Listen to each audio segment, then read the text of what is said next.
Hello बच्चों, तो आज हम कर रहे हैं अपनी डायरेक्टरेट ऑफ एजुकेशन की वर्कशीट नंबर 31 जो ली गई है हमारी यूनिट जैव प्रक्रम से। बेटा हम जैव प्रक्रम हमारे शरीर में कितने प्रकार के हैं सभी के बारे में पढ़ चुके हैं। तो आज हम करेंगे इसके अभ्यास यानी प्रैक्टिस क्वेश्चंस आपको दिए गए हैं ये देखने के लिए कि बेटा आपको ये यूनिट कितनी समझ आई है। तो आइए करते हैं इसके प्रैक्टिस क्वेश्चंस। ठीक है, फर्स्ट क्वेश्चन देखेंगे बेटा, प्रकाश संश्लेषण जिस कोशिकांग में होता है वह है। तो प्रकाश संश्लेषण कहाँ पर होता है बच्चे? क्लोरोप्लास्ट में। सेकंड, पाचन क्रिया में ट्रिप्सिन एंजाइम की क्या भूमिका है? तो पाचन क्रिया में ट्रिप्सिन एंजाइम क्या करता है बेटा? ये प्रोटीन का पाचन करता है। श्वसन क्रिया में एटीपी किस प्रकार बनता है? बेटा जब भी हम श्वसन करते हैं तो ग्लूकोज का क्या होता है? विखंडन, और ग्लूकोज के विखंडन से क्या मिलती है? ऊर्जा, और वो ऊर्जा किस रूप में मिलती है? एटीपी के रूप में। ठीक है, चौथा क्वेश्चन देखेंगे, अवायवीय श्वसन किस में होता है? तो बेटा अवायवीय श्वसन जो ऑक्सीजन की अनुपस्थिति में होता है वो ईस्ट में भी है, जीवाणु में भी है, मानव मांसपेशी में भी है। मीनिंग इसका आंसर होगा उपर्युक्त सभी। उत्सर्जन तंत्र की कार्यात्मक इकाई, वेरी गुड बच्चों, हमने पढ़ा था वृक्काणु या नेफ्रॉन। रक्त कणिकाएं जो चोट के स्थान पर रुधिर को रोकने में सहायक हैं। तो बेटा जब भी हमें चोट लगती है हमारे शरीर से रक्त बहता है, रक्त का ज़्यादा नुकसान ना हो उस बहाव को नियंत्रित करने के लिए रक्त को उस जगह पर जमा देता है कौन? प्लेटलेट्स। वाक्य पूर्ण कीजिए, लसिका रुधिर के डैश के समान है। तो बेटा लसिका बिल्कुल रुधिर के किस भाग के समान होती है? बताइए, प्लाज्मा। तो यहाँ पर क्या आ जाएगा हमारा? प्लाज्मा। ठीक है, यह डैश है, कैसी होती है ये बच्चे? रंगहीन। कैसी? रंगहीन। और अल्प मात्रा में इसमें क्या मिलता है? अल्प मात्रा में प्रोटीन।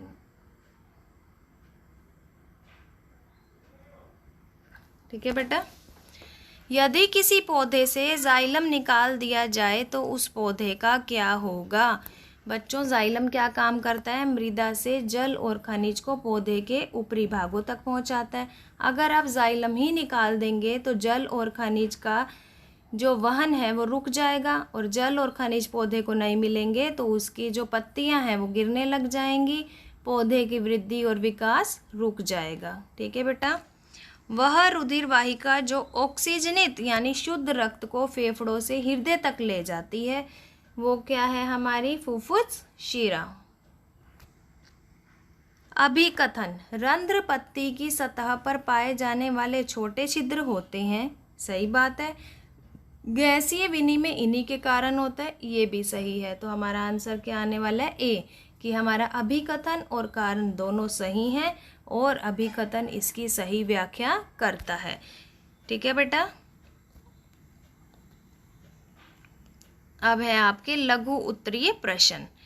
एक ब्रेड का टुकड़ा चबाने के कुछ समय बाद मीठा क्यों लगता है? बेटा आपने देखा होगा जब भी हम ब्रेड का टुकड़ा मुंह में डालते हैं तो कुछ समय के बाद वो हमें मीठा लगता है। क्यों? क्योंकि हमारे मुंह में क्या है? लार ग्रंथियाँ, और वो लार ग्रंथियाँ कौन सा एंजाइम छोड़ती हैं? Salivary amylase. अमाइलेज नाम का जो एंजाइम है वो ब्रेड में जितना भी स्टार्च है उसको किस में बदल देगा? शर्करा में, और जिससे हमें ब्रेड कैसा लगता है? मीठा लगता है। ठीक है बेटा। सेकंड, मानव पाचन तंत्र में सबसे बड़ी ग्रंथि कौन सी है? इसके क्या कार्य हैं?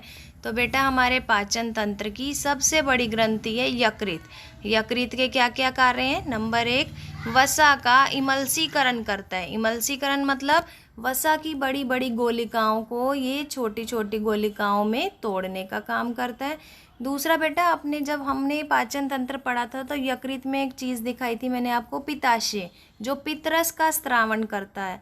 तो हम यहाँ पर लिखेंगे यकृत सबसे बड़ी ग्रंथि है, वह वसा का इमल्सीकरण करती है और पित्तरस का भी स्त्रावण करती है।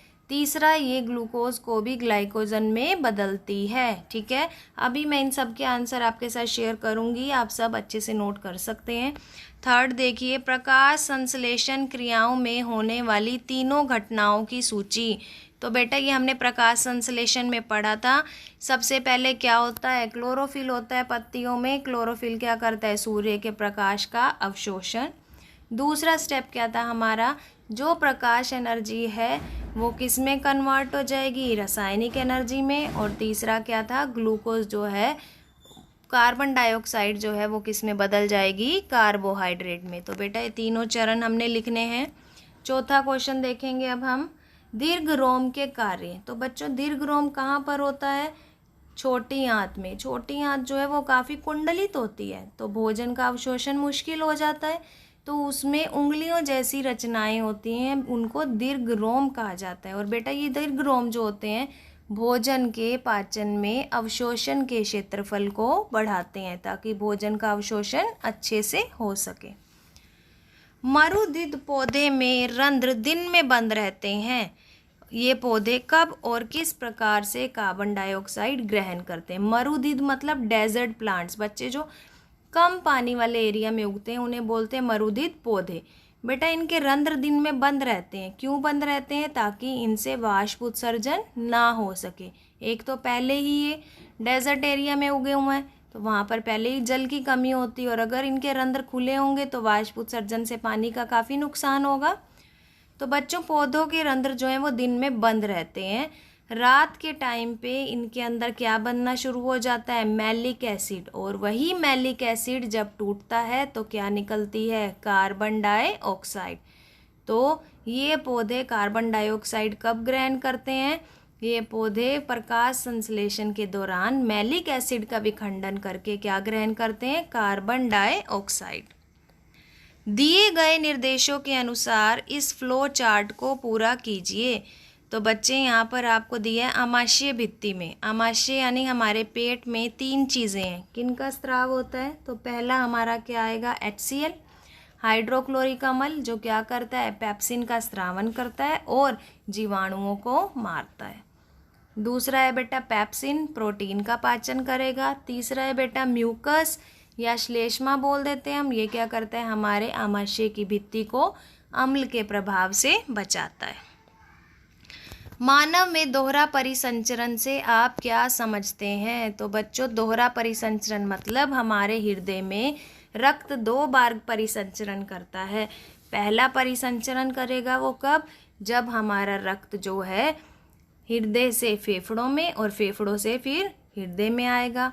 दूसरा परिसंचरण जब हमारा अशुद्ध रक्त शरीर से हृदय में जाएगा और फिर हृदय से वापस शुद्ध होकर शरीर में आएगा। तो 2 बार हृदय में क्या हो रही है, रक्त की मूवमेंट, इसीलिए इसे क्या बोला जाता है, दोहरा परिसंचरण। धमनी और शिरा में अंतर बताइए। तो बेटा धमनी और शिरा में अंतर हम पीछे वर्कशीट में कर चुके हैं, आप बता सकते हैं, ठीक है। चलिए मैं आपको दिखाई देती हूँ इसका आंसर।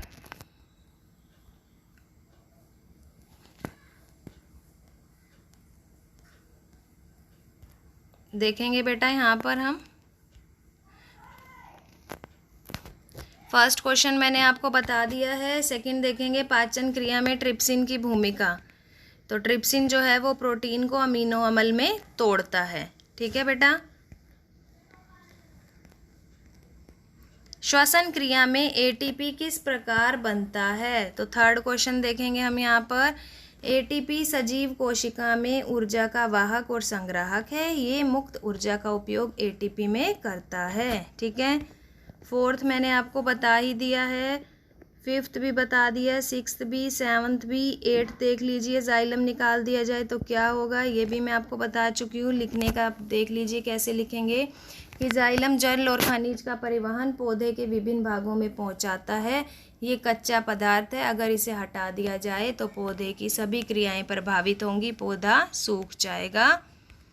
9th और 10th हम कर ही चुके हैं। अब मैं लघु उत्तर जो है उनके लघु प्रश्न जो है उनके उत्तर आपसे शेयर कर रही हूँ। ब्रेड का टुकड़ा चबाने के कुछ समय पश्चात मीठा क्यों लगता है। तो ये देखिए बेटा, ब्रेड का टुकड़ा कुछ समय तक जब हम खाते हैं तो ब्रेड में जो कार्बोहाइड्रेट है वो लार के द्वारा माल्टोज या शर्करा में टूट जाता है, इसीलिए वो मीठा लगता है। अगला है मानव पाचन तंत्र की सबसे बड़ी ग्रंथि का नाम यकृत है। इसके कार्य ये पित्तरस का स्रावन करता है, शरीर के ताप को नियंत्रित करता है, प्रोटीन के निर्माण में सहायक है और कार्बोहाइड्रेट में प्रोटीन को बदल देता है। इसे जिगर, कलेजा या लीवर भी कहते हैं। थर्ड लघु क्वेश्चन है बेटा, प्रकाश संश्लेषण की क्रिया में 3 चरण। मैंने अभी बताया, क्लोरोफिल सूर्य की प्रकाश ऊर्जा का अवशोषण कर लेगा, फिर प्रकाश ऊर्जा का रासायनिक ऊर्जा में रूपांतरण हो जाएगा और तीसरे चरण में जो हमारी कार्बन डाइऑक्साइड है वो कार्बोहाइड्रेट में बदल जाएगी। फोर्थ क्वेश्चन भी मैं आपको बता चुकी हूँ, आप देख लीजिए कैसे लिखना है आपको। दीर्घ रोम के कार्य। छोटी आंत में बेटा भोजन का अवशोषण करने के लिए उंगलियों जैसी काफ़ी रचनाएं बन जाती हैं और ये रचनाएं सतह के क्षेत्रफल को बढ़ा देती हैं ताकि भोजन का अवशोषण आसानी से हो सके। ठीक है बेटा। फिफ्थ क्वेश्चन देखेंगे अब हम। मरुदविद पौधों में वाष्प उत्सर्जन की दर को कम करने के लिए रंध्र दिन में बंद रहते हैं और रात के समय पर ये क्या करेंगे, कार्बन डाइऑक्साइड कैसे लेंगे, क्रेसुलिसियन एसिड मेटाबॉलिज्म। ये एक क्रिया है बेटा, इसमें मैलिक एसिड बनेगा और मैलिक अम्ल के कारण ही, जैसे ही मैलिक अम्ल का विघटन होता है, क्या मिलती है इनको, कार्बन डाइऑक्साइड। ठीक है बच्चे। आमाशय भित्ति में मैं आपको बता चुकी हूँ 3 चीज़ें हैं, हाइड्रोक्लोरिक अम्ल, म्यूकस और पेप्सिन। हाइड्रोक्लोरिक अम्ल जो है वो क्या करता है, पेप्सिन का स्रावन करता है ताकि प्रोटीन का पाचन हो सके, सूक्ष्म जीवों को मारने का काम करता है और बड़े टुकड़ों को गलाकर काइम यानी छोटे छोटे टुकड़े बनाता है। सेकंड है बेटा म्यूकस। म्यूकस हमारे आमाशय के चारों तरफ भित्ति का काम करता है ताकि अम्ल के प्रभाव से ये बचा सके। पेप्सिन जो है बेटा वो प्रोटीन को अमीनो अम्ल में तोड़ता है। दोहरा परिसंचरण, तो 2 तरह के परिसंचरण है, कायिक और फुफ्फुसीय। कायिक परिसंचरण जब हमारे शरीर से अशुद्ध रक्त जो है वो हृदय में जाता है और हृदय से शुद्ध रक्त शरीर में आता है। फुफ्फुसीय परिसंचरण, बेटा हृदय से अशुद्ध रक्त कहाँ जाएगा, फुफ्फुस की ओर, वहाँ पर फेफड़े उसे शुद्ध करेंगे, फिर फुफ्फुस शिरा फेफड़ों से उस शुद्ध रक्त को कहाँ लाएगी, हृदय की ओर। तो हृदय में रुधिर का चक्र कितने चरण में हो रहा है, 2, इसीलिए इसे क्या बोला जाता है, दोहरा परिसंचरण। ठीक है बेटा। 8th क्वेश्चन देखेंगे अब हम। धमनी और शिरा में अंतर। धमनी क्या है बेटा, वितरण करने वाली, ये रक्त को हृदय से लेती है शुद्ध रक्त को और सभी भागों में बांटती है, इसीलिए इसे वितरण वाहिका बोलते हैं। शिरा ये संग्रहण है, पूरे शरीर का अशुद्ध रक्त इकट्ठा करती है और हृदय के पास लाती है। बेटा धमनी की भित्ति बहुत मोटी और लचीली है, धमनी में कोई वाल्व नहीं होंगे और शिरा जो है इसकी भित्ति कम मोटी और कम लचीली है और इसमें वाल्व होते हैं। धमनी बेटा आपको दिखाई नहीं देगी, ये नीचे की सतह में ऊतक के पास होती है। शिराएं जो हैं वो सतह पे होती हैं, त्वचा के साथ होती हैं, इसीलिए हमें दिखाई दे जाएंगी। आप अपनी कलाई पर आराम से या अपने फुट पैर पर भी कहीं पर भी शिराएं देख सकते हैं, ये नीले हरे रंग की होंगी। और धमनियाँ हमारी क्या होती हैं, ऊतकों के नीचे दबी हुई होती हैं, इसीलिए ये हमें दिखाई नहीं देती, ये लाल रंग की होती हैं। ठीक है बच्चे। पदार्थों के परिवहन में वाष्प उत्सर्जन क्या काम करता है, तो बेटा वाष्प उत्सर्जन के कारण क्या उत्पन्न होता है, एक बल जिसे कहते हैं कर्षण। जाइलम क्या करता है, एक चूषण का काम करता है। बेटा जाइलम क्या करेगा, जैसे ही मिट्टी से जल और खनिज को चूसेगा तो एक बल उत्पन्न होगा, चूषण बल, और उस चूषण बल के कारण ही जड़ों से लिया गया पानी और खनिज कहाँ पहुँचाता है जाइलम, ऊपरमुखी गति में, ऊपर के सभी भागों में। 10th हमारा लघु क्वेश्चन है बच्चे, मानव वृक्क में मूत्र निर्माण की क्रियाविधि। तो सबसे पहला चरण हमने पढ़ा था ये कि जितना भी अधिक दाब पे हमारा जो रक्त होता है वो कहाँ पर आता है, केशिका गुच्छ में, केशिका गुच्छ से बोमन संपुट में।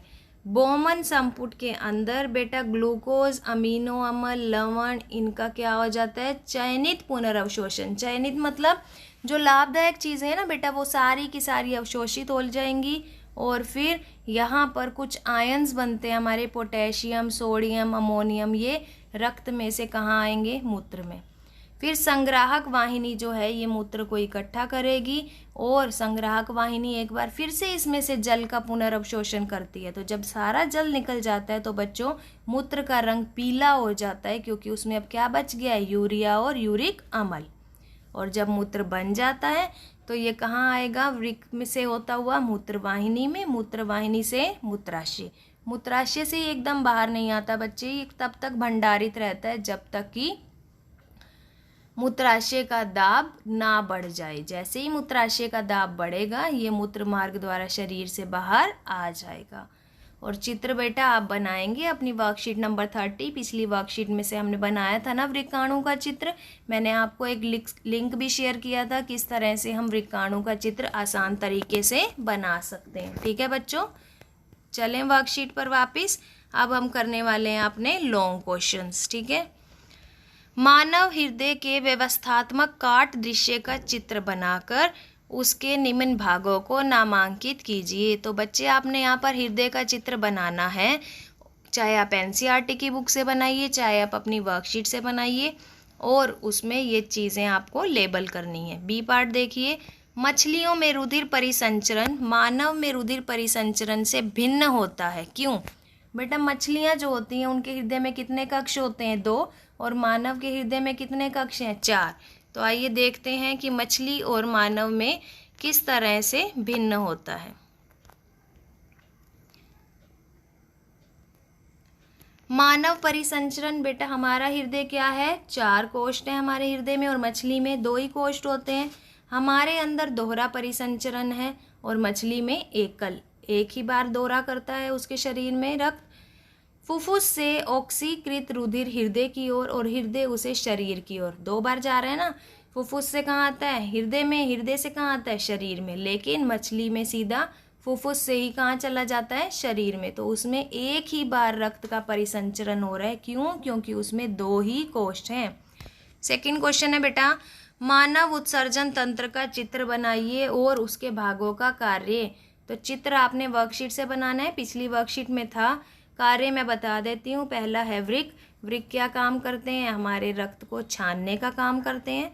फिर है हमारी मूत्राशय जो मूत्र को एकत्रित करेगा। फिर है मूत्रवाहिनी, ये वृक्क से मूत्र लेकर कहाँ पहुँचाएगी, मूत्राशय में। फिर मूत्राशय क्या करेगा, उसे इकट्ठा, और फिर मूत्र मार्ग क्या करेगा, शरीर से बाहर निकाल देगा। लास्ट क्वेश्चन है बेटा वर्कशीट का, स्थलीय जीवों की तुलना में जलीय जीवों की श्वसन दर में क्या अंतर है। तो आपने देखा होगा, आप कभी एक्वेरियम में देखिए, मछलियाँ जो है ना, जब वो पानी में चलती हैं तो उनके जो क्लोम होते हैं बेटा, गिल्स होते हैं, वो बहुत तेज़ तेज़ हिल रहे होते हैं। क्यों, हम ऑक्सीजन ले रहे हैं, हम श्वसन कर रहे हैं, तो क्या हमारी श्वसन दर बहुत तेज़ है, क्या हम सांस लेते हुए हाँफ रहे हैं, बहुत जल्दी जल्दी ले रहे हैं, नहीं। क्यों, क्योंकि जलीय जीवों को कहाँ से ऑक्सीजन लेनी है बेटा, जल में घुली हुई ऑक्सीजन लेनी है, और जल में घुली हुई ऑक्सीजन की मात्रा क्या होती है, कम होती है। लेकिन हमारे लिए स्थलीय जीवों को सांस कहाँ से लेनी है बेटा, वायुमंडल से, और वायु में ऑक्सीजन की मात्रा अधिक होती है। इसीलिए जलीय जीवों की श्वसन दर हम जैसे स्थलीय जीवों से क्या होती है बच्चे, तेज़ होती है। ठीक है बेटा, तो अब हम चलते हैं अपनी वर्कशीट पर वापस। सभी क्वेश्चंस हम कर चुके हैं। अब मैं आशा करती हूँ सभी क्वेश्चंस आपको अच्छे से समझ आ गए होंगे। आपने सभी क्वेश्चन अच्छे से अपनी नोटबुक में नोट करने हैं, और अगर आपको किसी भी क्वेश्चन में डाउट है तो बेटा आप कमेंट बॉक्स में लिख सकते हैं। अगर आपको ये वीडियो अच्छा लगा है तो लाइक कीजिए, फ्रेंड्स के साथ शेयर कीजिए, और अगर आपने अभी तक सब्सक्राइब नहीं किया बच्चे तो चैनल लर्निंग लाइट को सब्सक्राइब करें, ताकि हर वर्कशीट का नोटिफिकेशन सल्यूशन आपको टाइम से मिल सके। Thank you.